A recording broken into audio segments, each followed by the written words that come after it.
Good morning. मैं doctor Sandeep Yadav, associate professor in geography, government college Bundi. आज हम जो टॉपिक पढ़ने जा रहे हैं वो बीए पार्ट फर्स्ट का पेपर फर्स्ट का टॉपिक है आइसोस्टेसी। आइसोस्टेसी एक ऐसा टॉपिक है जिसके बारे में आप सबके मन में भी कभी ना कभी विचार आया होगा कि पृथ्वी की सतह के ऊपर ये स्थल आकृतियां हैं विभिन्न प्रकार की, जैसे पर्वत, पठार, मैदान, झील, सागर। ये सब स्थिर कैसे हैं? क्योंकि पृथ्वी अपने घूर्णन धुरी के ऊपर चारों ओर चक्कर लगा रही है सूर्य के, तब भी ये सब चीजें उलट फुलट नहीं होती और ये यथास्थिति में स्थिर हमें देखने को मिलती है। तो यही सब चीजों को हम इस टॉपिक में पढ़ेंगे। आइसोस्टेसी का हिंदी शब्द है समस्थिति। तो समस्थिति सिद्धांत को हम पढ़ते हैं।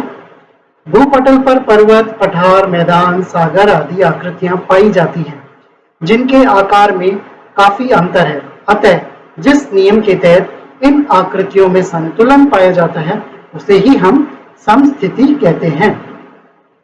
परिभाषा: होम्स के अनुसार समस्थिति संतुलन की वह दशा है जो भूपटल पर फैले हुए पर्वतों, पठारों और मैदानों के बीच पाई जाती है। स्टीयर्स के अनुसार पृथ्वी के धरातल पर जहां पर भी संतुलन विद्यमान है वहां समान धरातल क्षेत्र के नीचे पदार्थ की मात्रा समान होगी। सविंदर सिंह के अनुसार परिभ्रमण करती हुई पृथ्वी के ऊपर क्षेत्रों जैसे पर्वत, पठार, मैदान और गहराई में स्थित क्षेत्र जैसे झील, सागर आदि में भौतिक या यांत्रिक स्थिरता की दशा को संतुलन की दशा कहते हैं। आइसोस्टेसी शब्द ग्रीक भाषा के आइसोस्टेसियस से लिया गया है जिसका अर्थ समस्थिति होता है। इस शब्द का प्रयोग सबसे पहले अमेरिकी भूगोलवेता डटन ने 1889 में किया था, परंतु संतुलन के सिद्धांत की खोज भारत में हुई थी। सन 1859 में सिंधु गंगा के मैदान में अक्षांशों के निर्धारण हेतु भू सर्वेक्षण हो रहा था। दो स्थान थे, कल्याण और कल्याणपुर। इनके बीच की अक्षांशीय माप त्रिभुजीकरण व खगोलीय विधि से जब ली गई तो उनके माप में 5.236 सेकेंड का अंतर आया। जब अंतर का कारण पूछा गया तो हिमालय पर्वत की निकटता इसका कारण माना गया। प्राट महोदय के अनुसार यह अंतर 15.885 सेकेंड का आना चाहिए था, अर्थात हिमालय की आकर्षण शक्ति कम रही। इसके निम्न कारण माने गए। हिमालय एक खोखला भाग है जिसके अंदर चट्टाने ना होकर बुलबुले हैं, परंतु ये बात सुनने में न्यायसंगत नहीं है क्योंकि खोखला पर्वत धरातल पर टिक नहीं सकता।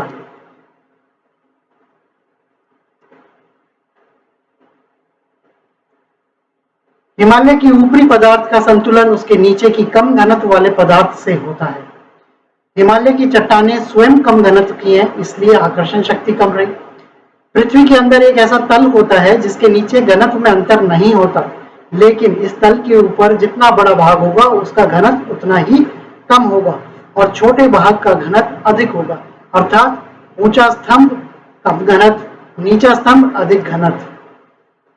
सर जॉर्ज एरी का मत: एरी ने सर्वप्रथम बताया कि पृथ्वी की पपड़ी अधिक घनत्व वाले अधः स्तर में तैर रही है, अर्थात सियाल सीमा पर तैर रहा है। इस प्रकार हिमालय काफी नीचे तक भारी ग्लॉसी मैग्मा में तैर रहा है। जिस प्रकार एक नाव पानी में तैरती है तो उसका अधिकांश भाग डूबा रहता है, उसी प्रकार हिमालय भी काफी गहराई तक डूबा हुआ है। दूसरे रूप में एक बर्फ का टुकड़ा जब जल में तैरता है तो उसका एक भाग जल के ऊपर रहने के लिए उसके 9 भाग जल में रहते हैं। इसी प्रकार एरी ने बताया कि धरातल की आकृतियां जितनी ऊपर है उनसे कहीं अधिक पृथ्वी के अंदर है, जैसा कि निम्न चित्र से स्पष्ट हो रहा है। अब देखिए इसमें पर्वतों का जो हिस्सा है, माउंटेन्स जहाँ लिखा हुआ है, वो जितना ऊंचा अपने को नजर आ रहा है उससे ज्यादा नीचे उसकी जड़ देखने को मिल रही है। इसी प्रकार से पठार, उसकी जड़ भी मैदानों के वनस्पत घेरी है, तो जितनी ऊंची भाग है उसकी उतना ही नीचे की तरफ में उसकी गहराई देखने को मिल रही है। एरी ने स्पष्ट किया कि विभिन्न स्तंभों का घनत्व बराबर होता है, लेकिन उनकी गहराई में पर्याप्त अंतर होता है। अपनी बात को साबित करने के लिए एरी ने लकड़ी के विभिन्न लंबाई के टुकड़ों को जल में डुबोकर देखा तो प्रत्येक टुकड़े की गहराई भिन्न थी, जैसा कि निम्न चित्र से स्पष्ट होता है। इनमें सभी का घनत्व एक समान था, 2.8। तो इनकी जब पानी में इनको जब डुबोया तो सबकी गहराई अलग अलग देखने को मिली और ऊंचाई भी इनकी सबकी अलग अलग हमें देखने को मिली। तो एरी ने कहा कि ऐसा ही हम धरातल के ऊपर देखते हैं, जितना ऊंचा स्तंभ हमें देखने को मिल रहा है या जितनी ऊंची उच्चावच हमें देखने को मिल रही है, उतनी ही गहरी उसकी जड़ जमीन के अंदर देखने को मिलती है। इस प्रकार एरी ने बताया कि ऊंचे भाग गहराई तथा निचले भाग कम गहराई तक डूबे हुए हैं और पृथ्वी के ऊपर संतुलित हैं। अब एरी की आलोचना हुई। यद्यपि वर्तमान समय में एरी के मत को सर्वाधिक समर्थन प्राप्त है, फिर भी उसमें कुछ दोष हैं। जैसे हिमालय की ऊंचाई 8,848 मीटर है, तो उसकी 9 गुना लगभग 80,000 मीटर गहरी जड़ होनी चाहिए। यदि पृथ्वी के नीचे जाने पर बढ़ते हुए ताप पर हम ध्यान दें, तो हिमालय की इतनी गहरी जड़ अत्यधिक ताप के कारण पिघल जाएगी। अतः यह मत भ्रामक है, क्योंकि अगर पिघल गई जड़ उसकी, तो धरातल के ऊपर हिमालय पर्वत का अस्तित्व आज हमें देखने को नहीं मिलता। उसके बाद प्राट ने अपनी संकल्पना दी। प्राट ने हिमालय एवं समीपवर्ती मैदान की चट्टानों का अध्ययन करके बताया कि पहाड़ों का घनत्व पठारों से कम, पठारों का मैदानों से कम और मैदानों का सागर तली से कम होता है। इनके अनुसार पृथ्वी के अंदर एक क्षतिपूर्ति तल होता है, जिसके ऊपर घनत्व में अंतर पाया जाता है, परंतु नीचे समान घनत्व होता है। अर्थात एक आकृति से दूसरी आकृति में घनत्व अंतर पाया जाता है, जैसा कि निम्न चित्र में दिख रहा है। यहाँ दो स्तंभ दिख रहे हैं, ए और बी। इनकी ऊंचाई भिन्न भिन्न है, लेकिन धरातल के नीचे एक ऐसा तल है, लेवल ऑफ कंपनसेशन, जहां पर इनकी जो जड़ें हैं वो समान देखने को मिलती हैं। उपरोक्त चित्र में ए और बी स्तंभ का भार क्षतिपूर्ति तल पर बराबर है, परंतु ऊंचाई में अंतर है। अतः ए स्तंभ का घनत्व कम और बी स्तंभ का घनत्व अधिक होना चाहिए, ताकि क्षतिपूर्ति रेखा पर दोनों का भार बराबर हो सके। इस प्रकार प्राट ने प्रतिपादित किया कि घनत्व और ऊंचाई में उल्टा संबंध होता है, अर्थात ऊंचा स्तंभ कम घनत्व, नीचा स्तंभ अधिक घनत्व। प्राट ने बताया कि विभिन्न उच्चावच इसलिए स्थिर हैं क्योंकि इनके घनत्व में अंतर पाया जाता है। धरातल पर इन आकृतियों का संतुलन निम्न चित्र से स्पष्ट हो रहा है।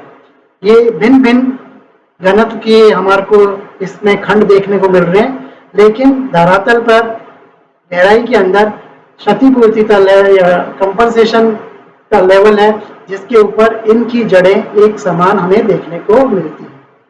प्राट ने अपनी बात को साबित करने के लिए लोहा, सीसा, एंटीमनी और जस्ते के विभिन्न आकार के टुकड़े लिए और उनको पारे से भरे बर्तन में डुबोया, तो उनके नीचे का तल समान था। अतः पृथ्वी के ऊपर विभिन्न आकृतियां घनत्व की भिन्नता के कारण संतुलित है।